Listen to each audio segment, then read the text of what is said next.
Good morning সবাইকে। আশা করছি আপনারা সুস্থ আছেন, ভালো আছেন। আরকে টিমসে আপনাদের সকলকে স্বাগতম। শুরু করছে আজকের নতুন একটি ব্লগ।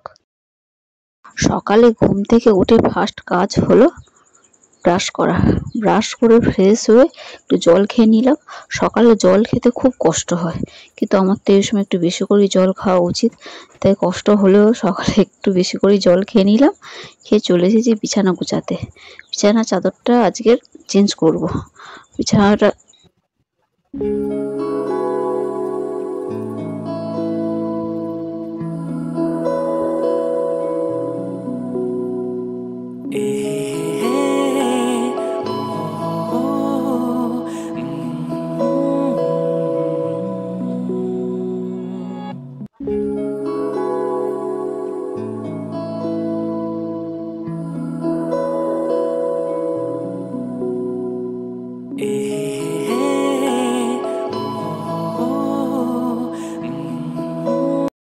দেখো, আমার বিছানার চাদরের কালারটা হলো সাদা, কিন্তু আমার বালিশের কভারগুলো দেখো বিভিন্ন রকমের কালার।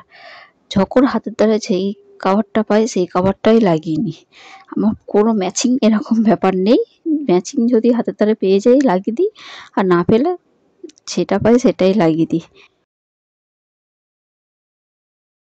চাদর, বালিশের কভার সবকিছু এক জায়গায় জড়ো করে রেখে দিলাম। আর ভাবছি একেবারে স্নানের সময় এগুলো কেচেই নেবো, যদি রেখে দিই না আর কাচতে মন করে না। তাই ভাবছি আজ যে ঘরটা মুছে আর সকাল সকাল স্নানটাও সেরে নেবো। এদিকে দেখো, ঘরটাকে আমি ভালো করে মুছে নিলাম। মুছে যে সকালে সকালে স্নানটা সেরে নিলাম। দেখো, আবার স্নান ধান সব কমপ্লিট। এবার চলো যাই রান্নাঘরে, কিছু খাবার বানাতে হবে ব্রেকফাস্ট করার জন্য। এখানে আমি অল্প করে আটা মেখে নিলাম। আটাটা মেখে আমি কোকোকে একটু পাউরুটি ছিল দিলাম। ওর শুধু ধরার স্টাইলটা দেখো আর খাওয়ার স্টাইলটা শুধু দেখো। ওদিকে প্রেসার কুকারের মধ্যে আমি আলুটা সেদ্ধ বসিয়ে রেখে এসেছি।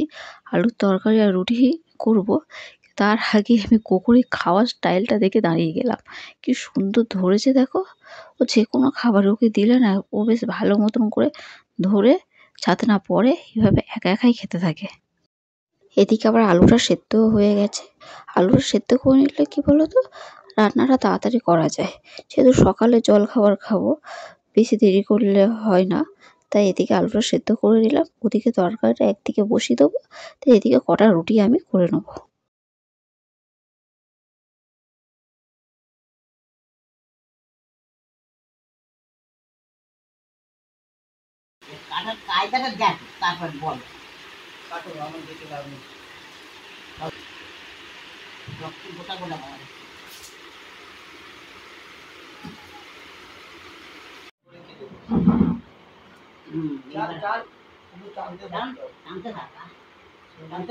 ঘুরে আসি।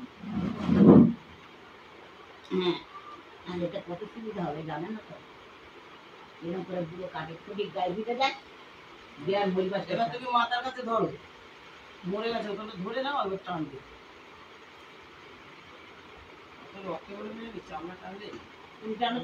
এখানে দেখো, আমরা সবাই মিলে রীতিমতো যুদ্ধ করছিলাম এই মাছটা কাটার জন্য। এই মাছটা কাটতে যে কি সমস্যায় পড়েছিলাম কি বলবো। আমার দ্বারা তো হবেই না। এদিকে দেখো, সবাই মিলে কত কষ্ট করে এই মাছটা কাটা হলো। এই মাছটা কারা কারা খাও কমেন্টে জানাবে তো। আমরা তো প্রায় অনেক বছর বাদে এই মাছটা আজকের খেলাম। মাছটা তো কাটা কমপ্লিট হলো। এইদিকে দেখো, আমি এখন একটু বেশি করে পেঁয়াজ কেটে নিচ্ছি। আর যে রান্না হবে চিকেন, তাই একটু পেঁয়াজটা বেশিই লাগবে, তাই বেশি করে পেঁয়াজ কেটে নিলাম। আর সবজিপত্র সব কিছু কেটে মাকে গুছিয়ে দিলাম। এখন আমার কোনো কাজ নেই, তাই ভাবলাম যে একটু ফল কেটে রাখি। সেই দুপুরে খাওয়ার পর ফল কাটতে হয়, এখন সেই বসে আছি, তাই ফলটা কেটে নিলাম।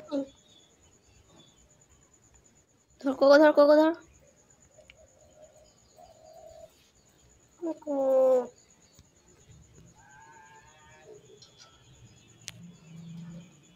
ধর এদিকে, ধর এদিকে, এদিকে আয় কোকো, আয় কোকো।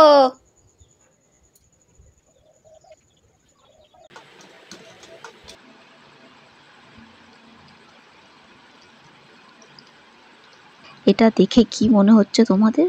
তোমরা কি ভাবছো এটা কি রসগোল্লা? কিন্তু না, এটা হলো দই বড়া। যে মা রাতে খাওয়ার জন্য বানিয়েছে দই বড়া। দুপুরে তো ওইসব চিকেন রান্না হয়েছে, সবই আছে অল্প, তাই রাতে অল্প করে দই বড়া বানিয়েছে। আর এই গরমে দই বড়া খেতে কার না ভালো লাগে বলো? আর মা এমনিতেই দই বড়া খুব সুন্দর বানায়।